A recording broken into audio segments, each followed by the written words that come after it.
పిల్లలకి స్కూల్ పాఠశాలైతే పేరెంట్స్‌కి స్కూల్ పేరెంట్స్‌శాల.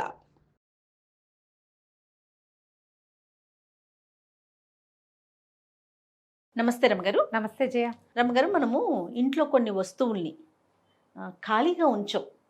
అయిపోయినా సరే మళ్ళీ దరిద్రం, లక్ష్మి నిలవదు అని చెప్పి కాస్త దాంట్లో ఏదైనా పదార్థాన్ని వేస్తాం. ఫర్ ఎగ్జాంపుల్ బియ్యం అయిపోయినాయి అనుకోండి, అట్లా ఖాళీగా ఉంచకుండా కొంచెం బియ్యం అందులో ఉంచడం. ఉప్పు అయిపోతే కాస్త ఉప్పు ఉంచడం. బీరువాలో డబ్బులు అయిపోయినాయి అనుకుందాం, ఏదో కొంచెం చిల్లర ఉంచడం. ఇలా చేస్తేనే లక్ష్మీదేవి ఉంటుంది, లేకపోతే దరిద్రం తాండవిస్తుంది. ఇట్లా ఏదో అనుకుంటూ ఉంటాం. ఈవెన్ మన పర్సులో అయినా కూడా చూడండి, మొత్తం ఖాళీ చేసేయం. ఎంతో కొంత, కనీసం ఒక 5 రూపాయలు 10 రూపాయలు ఉంచుకుంటాం కదా. ఎందుకు రమ్మగారు, నిజమేనా? పూర్వకాలం నుంచి వచ్చిన పద్ధతి కదా జయ.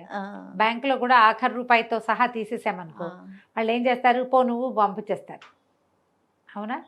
బ్యాలెన్స్ ఖచ్చితంగా ఉండాలి. అలాగే కూడా మన ఇంట్లో వస్తువులు కూడా అలాగే ఉంచుతారు జయ. ఏ వస్తువు బోర్లించరు.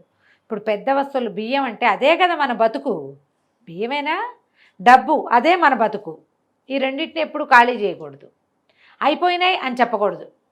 బియ్యం నిండుకున్నాయి అంటారు, నిండుగా ఉన్నాయి అనరు, నిండుకున్నాయి అంటారు. అది చెప్పాలి అట్లా. ఇప్పుడు లా ఆఫ్ అట్రాక్షన్ అని విపరీతంగా నడుస్తుందా? లా ఆఫ్ అట్రాక్షన్ ఎక్కడి నుంచి వాళ్ళు ఏమైనా కనిపెట్టారా? కాదు, మన పురాతన విధానం. ధాన్యపు గాదెలు అవి కూడా ఖాళీ చేయకుండా ఉంచేవాళ్ళు. దీని విధానం ఏంటి? మనం బియ్యం కొలుచుకుని గిన్నెలో పోసుకున్నాం, పోసాక ఓ చిటికి తీసి వెనక్కేయమంటారు. మనం ఇప్పుడు చేయటంలా సిటీలలో, ఊళ్ళలో ఇప్పటికీ పాటిస్తారు. 4 డబ్బాలు బియ్యం పోసుకున్నారనుకో, గిన్నెలోంచి ఒక గుప్పెడు బియ్యం మళ్ళీ వెనకేస్తారు. అందులోంచి తీసి పోసుకోకూడదు, ఇందులోంచి తీసి అందులో వేసేయాలి. మనం మన గిన్నెలో వండుకోవటానికి వేసిన గిన్నెలో నుంచి మళ్ళీ 4 గింజలైనా వెనక్కి వేస్తారు. పాత పద్ధతి. అప్పుడు మనం ఎప్పుడు ఖాళీగా లేకుండా ఉంటుంది మన ఇంట్లో వస్తువు అని. బియ్యం ధాన్యం డబ్బా బోర్లిచ్చరు, బియ్యం కొల్చే డబ్బా కూడా బోర్లిచ్చరు. మరక ఉంటుందా, మరకం అంటారు మా వైపు దాన్ని. కుబేర కుంచం అని ఇప్పుడు పెడుతున్నారు కదా, కుంచం అంటారు, మరకం. దాని పేరు ఇంత పేరే, అది ఇంత ఉంటుంది ఇనపది. దాన్ని ఎప్పుడు బోర్లిచ్చరు, బోర్లించకూడదు. పాల డబ్బా, బియ్యం కొలుచుకునే డబ్బా ఉంటుందా, మనకు ప్రత్యేక డబ్బాలు ఉంటాయి కదా.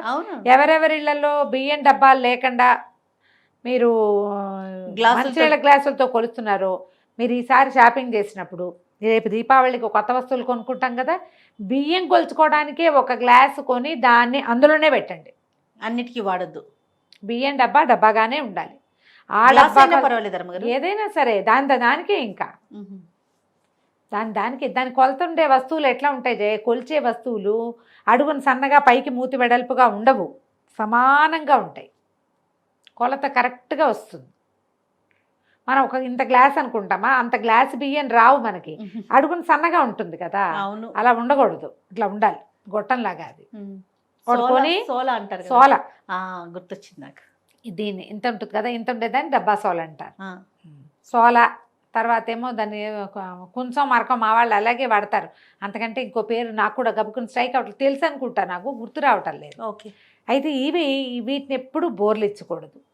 ఈ బోర్లు డబ్బులు కూడా బీరువాలో నుంచి డబ్బులు తీసుకునేటప్పుడు వెనక్కి కొన్ని నోట్లైనా ఉంచుతాం. చాలామంది ఏం అలవాటు అంటే, నాకు కూడా ఉంది చేయాలన్నమాట, పెద్ద అమౌంట్ ఉంటే అంతా ఒక చోట పెట్టకూడదు. అట్లా పెట్టినప్పుడు ఈ కట్ట తీసేసామనుకో, బీరువా ఖాళీ. అందుకని ఓ 2 నోట్లు చీరల కింద, ఓ నోటు ఇంకెక్కడైనా అలా పెట్టుకుని ఉంచుకోవాలి, ఖాళీ అవ్వదు. పెట్టేటప్పుడు లాకర్లో పెడతాం. పెద్ద అమౌంట్ పెడతారా? ఒక్క కట్టే ఉంటుందా మన దగ్గర? చిన్నవో పొన్నవో ఉండవా? ఉంటాయిగా. కొన్ని డబ్బులు ఇంకో చోట ఎక్కడైనా పెట్టుకోవాలి, ఆ బీరువాలోనే ఇంకో చోట. అప్పుడు ఇవి తీసేసినా గబుకుని పెద్ద అమౌంట్ అవసరం తీసేసావు, అది ఉంటుంది, ఉపయోగపడుతుంది. ఆ ఉండటం వల్ల ఎప్పుడు కూడా మనకి రాగోరుతుంది అని చెప్తారు. నమ్మకమే తప్పిస్తే ఇంకేం లేదు ఇందులో. మన పురాతన నమ్మకాలు ఎన్ని పాటించట్లా. ఇప్పుడు ఇందులో మీకు నష్టపోయేది ఏముంది? అంతే కదా, మన బీరువాలోనే కదా, మన బీరువాలోనే ఉన్నాయి. మన డబ్బులే మన దగ్గరే ఉంటాయి. మనం దాచిపెట్టిన డబ్బు వల్ల కొత్త డబ్బు అట్రాక్ట్ అవుతుంది అంటంలో ఏముంది? అందులో తప్పు ఆశ్చర్యము ఏం లేదు. లా ఆఫ్ అట్రాక్షన్ అదే కదా. నాకు అన్నీ వచ్చేసాయి, నాకు అన్నీ ఉన్నాయంటే వస్తాయని చెప్తున్నారు. అది మనం ప్రతిసారి యూనివర్స్ వింటుంది, చూస్తుంది అని చెప్తామా? ఖచ్చితంగా రమ్మగారు. ఇక్కడ కూడా అంతే, ఇక్కడ అంతే. ఏ వస్తువైనా సరే తీసేసేటప్పుడు ఇవి ఇందులో ప్రధానంగా పప్పులు, ఉప్పులు వాటి మీద పెట్టరు. చాలా ఇంపార్టెంట్ చేసేది ఏంటంటే బియ్యం డబ్బాలు, తర్వాత రెండోది పర్సులు లేదా బీరువాలు. ఈ డబ్బులు తీసేటప్పుడు ఆఖరి రూపాయితో సహా వాడేయరు. అందుకని మనకి చిన్నప్పటి నుంచి ఏం అలవాటు చేస్తారు, ఒకవేళ ఈ నోట్లు అయిపోయినా ఏవో 2-3 డబ్బాలలో కాయిన్స్ వేసేవి, చిల్లర చిల్లర. కాయిన్స్ ఉంటాయి, చిల్లర వేసి పెట్టుకునేది, దేవుడి దగ్గర చిల్లర వేసి పెట్టుకునేది ఒకటి, అవును. ఊరు వెళ్ళడం కోసం దాచిపెట్టుకునే డబ్బులు కొన్ని.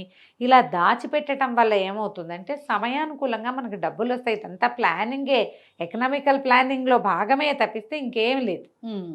ఉంచుకుంటాం అట్లాగే. బియ్య బస్తాలో నుంచి మనం డబ్బాలో పోసేసేటప్పుడు బస్తా దులిపేస్తారు, కానీ ఆ డబ్బా దులపకూడదు. లా ఆఫ్ అట్రాక్షన్ తప్పిస్తే ఏమీ లేదు ఇందులో. వాళ్ళు ఎవరో కనిపెట్టారు వేరే దేశం వాళ్ళు అని మాత్రం అనుకోకండి, మన వాళ్ళు మనదే. కనిపెట్టిందే. మన చిన్నప్పటి నుంచి మనం పుట్టకముందు నుంచి మన ఇళ్లలో ఇలాంటి పద్ధతులే నడుస్తున్నాయి.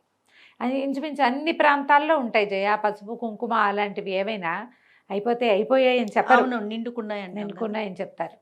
ఇది నిండుకున్నాయి, అది నిండుకుంది. ఉప్పు విషయంలో కూడా అలాగే ఉప్పు విషయం కూడా అంతే.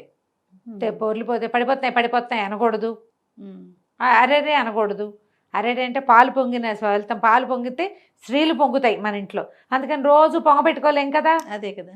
అప్పుడప్పుడు పొంగినప్పుడు అయ్యో అయ్యో అయ్యో అనకూడదు, శుభుష్ శుభుష్ శుభుష్ అంటారు ఊళ్ళో, ఆహా. ష్ అంటారు. ఆ మాట రాకండా, పొంగిపోతున్నాయి అనకండా, ఆ పొంగిన ఫలితం పోకుండా ఉండాలని మనకి పురాతనమైన విధానాలు చేయాలి ఇవి. అదేలేండి. అలవాటు చేసుకుంటే సరిపోతుంది, బాగున్నాయి అంతే. కదా, ఆ, దీనివల్ల ఇబ్బంది ఏం లేదు కాబట్టి. ఇబ్బంది ఏం లేదు, మంచిదే. రైట్. ఓ గుప్పెడు బియ్యం డబ్బాలో ఉండిపోతే మనకు నష్టమేముంది. అదే కదా. మళ్ళీ ఆ తర్వాత కొత్త బస్తా వచ్చినప్పుడు ఇది ఖాళీ చేసి అడుగు బియ్యం తీసేసి మళ్ళీ అడుగు బియ్యం అందులోనే ఉంచి మనం పోస్తున్నాం అనుకో, ఆ, పుచ్చొచ్చేందుకు అవకాశం ఉంటుంది. ఆ.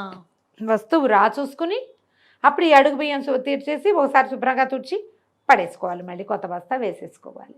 మరీ ఖాళీ చేసేయకుండా ఉంచుకోండి. ఇదంతా మంచికే కానీ చెడుకి కాదు. రైట్. నమస్తే. నమస్తే జీ.